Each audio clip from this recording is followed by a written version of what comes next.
Now, I said that the word language revitalisation is largely misunderstood, and a lot of the time the language revitalisation is treated in common language as being simply to strengthen or to empower the people involved in that. Well, if you take that interpretation of language revitalisation, then it means anything anyone does at any time in any place, that's language revitalisation.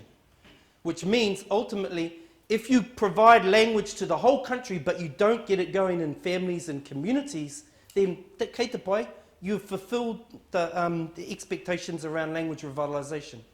The reality is language revitalisation doesn't mean that.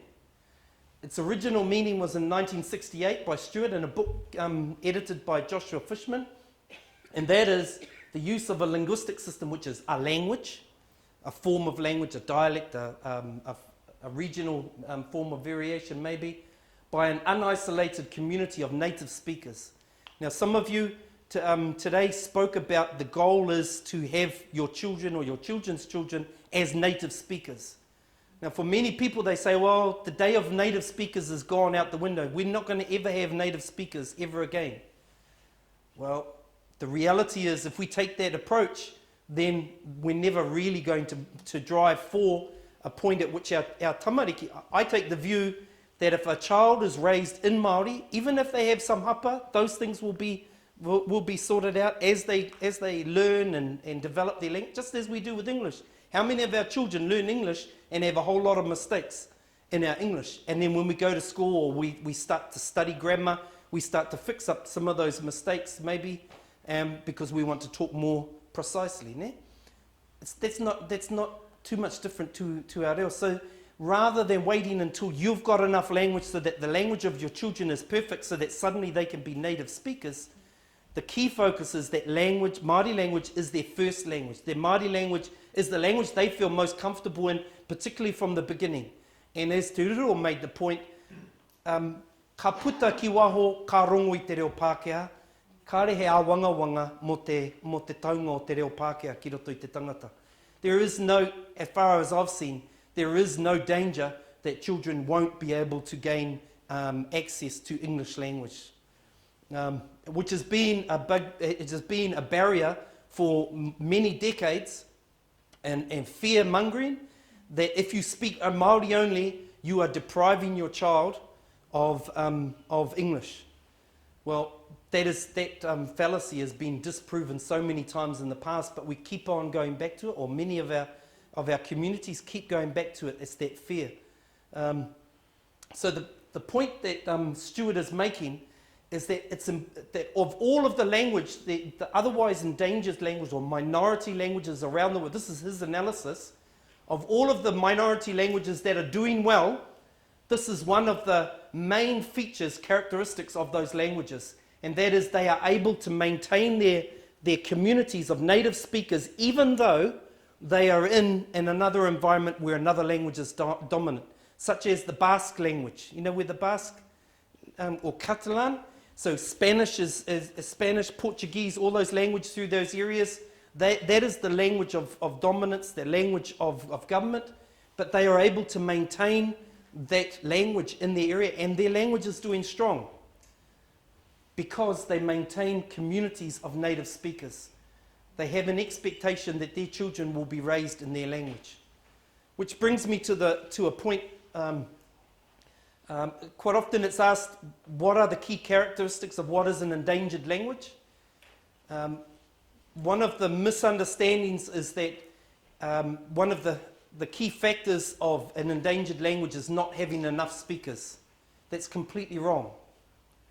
Not having enough speakers may be a factor if you're talking about a community and trying to build a capacity, but if you're talking about wider society and what it needs to ensure the survival of a language, it's not the number of speakers that's important, it's this factor. Is language being spoken intergenerationally within the home? So that it's not reliant on government. Government can change a policy, can cut funding. If it's been spoken in the home, families can continue speaking that language and it continues to survive. Papua New Guinea has 800 languages. in one small island, Papua New Guinea, 800 languages. Of those 800 languages, and it's not a big, I've forgotten the population of Papua New Guinea, of the population of Papua New Guinea, 800 languages, only 88 are deemed to be endangered. So some of those languages survive with only 200, 300 speakers and are deemed to be strong. Because within those 200 or 300 speakers, they commit themselves to only speaking their local language. And then they learn other languages outside. 7.3 million people in Papua New Guinea, 800 languages, distinct languages. Can you imagine that? We've got one language. Or you could say regional variations, but we don't have too much difficulty understanding each other, apart from your understanding of Taranaki Reo. But the other point is that in the language of Quechua, you know where Quechua is? Quechua is the residual language of the Incan culture, which is South America. There's 8 to 10 million speakers of Quechua, and it's deemed to be endangered. 8 to 10 million speakers, and it's endangered. What is the key feature of that then? What's happening with Quechua? They're all turning to what language? What are they starting to speak? Spanish. Spanish in particular, but you also have Portuguese, because it covers a number of countries. The reality for Quechua is that very few people under the age of 60 are speaking their language. So those 8 to 10 million are almost all over 60 years of age, which in sociolinguistic terms is beyond childbearing age. Why is childbearing age important? Kapai. It's the ability to have children and then raise those children in that language. So the moment a person goes beyond childbearing age, they then are far less likely to have contact with children, apart from in cultures where elderly are naturally accepted as child rearers. And if we go to the other, Joshua Fishman is a guru of language revitalisation. Another one is Bernard Spolsky. These are key leaders around language revitalisation theory. He simply says that the focus, the core of language revitalisation is simply parents using language to raise their children. So this kaupapa of you here in this room and your intent around establishing plans is absolutely vital for the future of Reo. We can build another 20 schools, we can build another 40 radio stations, and we can do all of those things and increase the amount of funding that goes into. We can make Māori language compulsory across all schools, and it still doesn't necessarily ensure the future of Reo Māori. Because what happens is, the moment there is potentially a stopping of funding, a closing of schools, whatever happens, then immediately our reo is back on the back burner again and more than endangered. So, what was this? I break language revitalisation down into these three things. So the first one, tukuihotanga o te reo, transmitting reo from older generations to younger generations. What was that? What was the word that Charisma used? Can you remember? Intergenerational transmission? By intergenerational transmission or intergenerational language transmission. So passing language naturally from older generations, and we also need to recognise those older generations are far more likely to be speaking the mita of their area. So if we give our tamariki access to those older generations, again, for some whānau, there aren't any more native speakers left. But we are able to find speakers of forms of language variation. The next one is rumaki. No matter what people say, there is no way beyond establishing immersion environments. Now, we can establish bilingual environments, and that's great, and maybe that's a stepping stone. I tend to hold the view that it's far better to have immersion for 5 minutes than spending 5 hours in bilingual environment.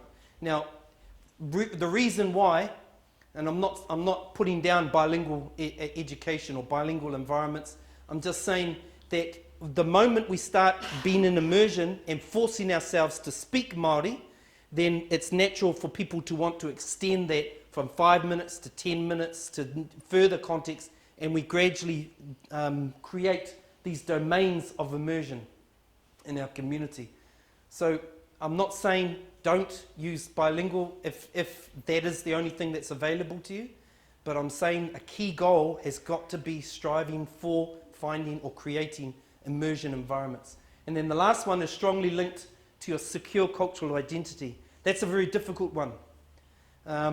It's difficult because identity is all over the place today. But we need to recognize that identity doesn't necessarily mean identity of iwi. It definitely, iwi, hapu, marae is a large part of our identity, but we have other forms of identity now. We have identities such as kapahaka groups. When you're in a part of you go and ask Te Waiorea, is that their identity? They are proud about their connection with Waiorea and everything that's been achieved. You know, that is the essence of who they are. And they will talk about for the rest of their lives that they were a part of that kapa that achieved what it did in their time at school. And then, so it could be a sports group, could be a wakaama group. That is the identity of that group. That is what holds them together, that keeps them close-knit, supportive environment. It's a form of identity that is largely misunderstood today. Kapai? Now, I'm going to move through this relatively quickly around language blending because we're going to do a lot of this tomorrow, but I really want to touch on some key areas for you to think about tonight. Oh, that didn't come out very well, eh? What you're looking at there are 5 circles. They look like this. Can you see this? That looks a little bit better, eh? 5 circles. And it's not necessary that you need to be an expert of language planning. But one of the key things is that quite often what happens is everyone focuses on one thing and leaves out a whole lot of other very important activities out of the plan. Now, in the majority of cases, the thing that everyone rushes in and focuses in is what? Out of those things there. Oh, you don't know what corpus is? You know what corpus is? Corpus is the body of language, which is your karakia, your waiata, your kupu, your books, your TV, radio. That is all corpus. That is all resource. That is all a body of language that people have access to. Kei te pai? So, which is the thing that everyone rushes in to focus in on? What do you think? Acquisition. Acquisition, acquisition, acquisition. And the view is if we can just produce enough speakers of reo, then our reo will be saved. It's not quite as simple as that. But the reality is that what quite often happens is people learn their reo, maybe they take a year out and they study and they feel really confident about their reo, then they go out into the wilderness and there's nowhere to use their reo. And so when you meet up again with them in 2 years, 3 years' time, all their confidence is gone because they haven't been using their reo. Now, it's quite easy, I think it's relatively easy to bring that proficiency back. It takes a little bit of work, but you can bring that confidence back.